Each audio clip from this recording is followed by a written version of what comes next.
வணக்கம். ரவாயையும் உருளைக்கிழங்கையும் வச்சு evening snacks ஒன்று எப்படி பண்ணுறதுன்னு பார்க்கலாம் வாங்க. அடுப்பில் ஒரு தவா வச்சுட்டேன். தவா கொஞ்சம் சூடான பிறகு 1 ஸ்பூன் அளவுக்கு சமையல் எண்ணெய் சேர்த்துட்டுருக்கேன்.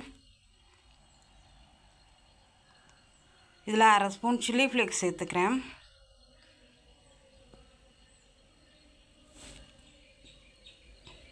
ஒன்றரை கப் அளவுக்கு ரவாவை சேர்த்துண்டு எண்ணெயிலே லேசாக வறுத்துக்கலாம். நம்ம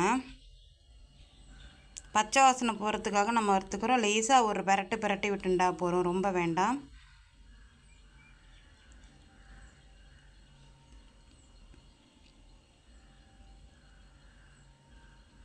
இந்த அளவு பிரட்டின்ற பிறகு நம்ம இது கூட 1 டம்ளர் அளவுக்கு தண்ணி சேர்த்துக்கிறேன்.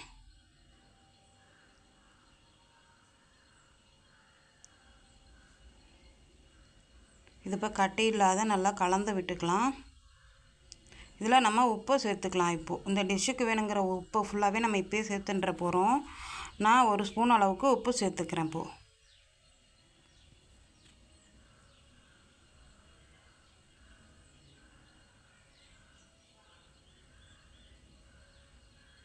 உப்பு சேர்த்துட்ட பிறகு நல்லா கலந்து விட்டுக்கலாம்.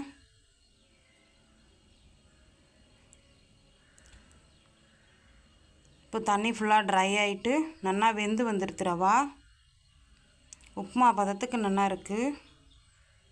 உப்புமாவோட கொஞ்சம் குழவாகவே இருக்கலாம் இது. இப்போது இது ஒரு பாத்திரத்தில் மாற்றி ஆற வச்சு எடுத்துக்கலாம். இப்போ நல்லா ஆறி எடுத்து இது கூட 1.5 உருளைக்கிழங்க வேக வச்சு எடுத்துகிட்டு சேர்த்துக்கிறேன். உருளைக்கிழங்குலையும் ரவாயிலையும் நல்லா கட்டி இல்லாத நல்லா கலந்துக்கணும். நம்ம நல்லா பிசையணும் கையால்.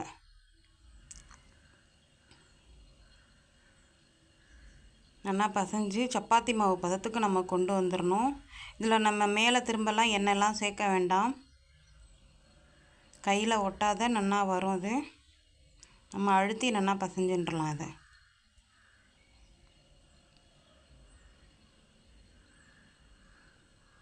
பசைஞ்சு ஏதோ சப்பாத்தி மாவு பதத்துக்கு கொண்டு வந்தாச்சு. இது குட்டி குட்டி உருண்டையை நம்ம உருட்டி எடுத்துக்கலாம்.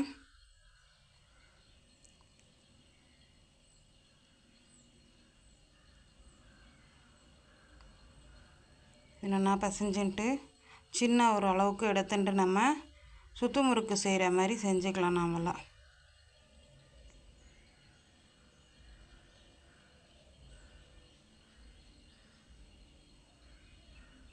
கையிலே என்னென்னா தேய்ச்சிக்கலாம்.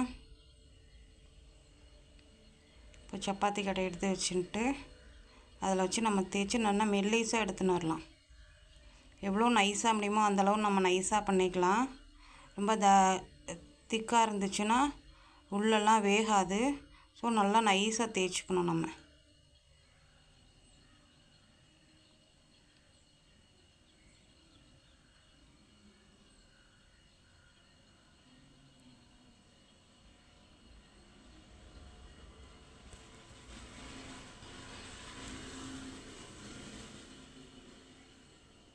இந்தளவு நைஸாக தேய்ச்சுட்டேன்.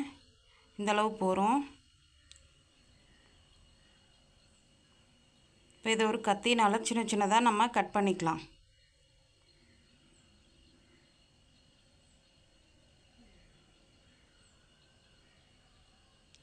இது நம்ம ஆற்றுல இருக்க பொருளை வச்சு ரொம்ப ஈஸியாக பண்ணிடலாம். ஈவினிங் டயத்தில் டக்குன்னு நிமிஷமாக செஞ்சு கொடுத்துடலாம். பசங்களுக்கு சரி, நமக்குமே சரி, ரொம்ப நல்லாயிருக்கும் இது. இப்போ கட் பண்ணிட்ட பிறகு 2 சைட்லேயும் நம்ம ப்ரெஸ் பண்ணி விட்டுக்கலாம்.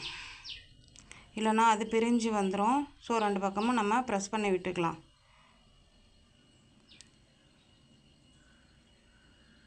இது கூட தொட்டுக்கிறதுக்கு டொமேட்டோ கெச்சப்பே ரொம்ப நல்லாயிருக்கும். இது வந்து நல்லா வெளியில் கிறிஸ்பியாக இருக்கும், உள்ளே ரொம்ப சாஃப்டாக இருக்கும். டேஸ்ட் வைஸும் ரொம்ப நல்லாயிருக்கும்.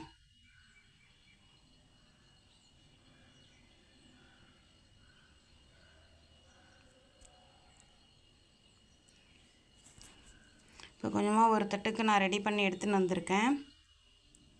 அடுப்பில் எண்ணெய் வச்சுட்டு சூடு பண்ணிட்டாச்சு. இப்போது ரெடி பண்ணி வச்சுருக்கிறத அதில் நம்ம போட்டுக்கலாம். அடுப்பில் போட்டு எடுக்கும்போது அடுப்பை லோ ஃப்ளேமில் வச்சுக்கோங்க. அடிக்கடி பரட்டி விட்டுட்டே இருக்க வேண்டாம்.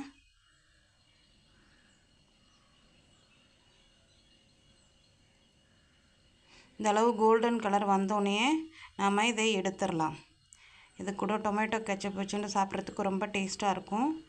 நீங்களும் இதை ட்ரை பண்ணி பார்த்துட்டு எப்படி இருக்குன்னு எனக்கு கமெண்ட் பண்ணுங்க. அக்ரஹாரத்து சமையல் சேனலை சப்ஸ்கிரைப் பண்ணுங்க. தேங்க்யூ.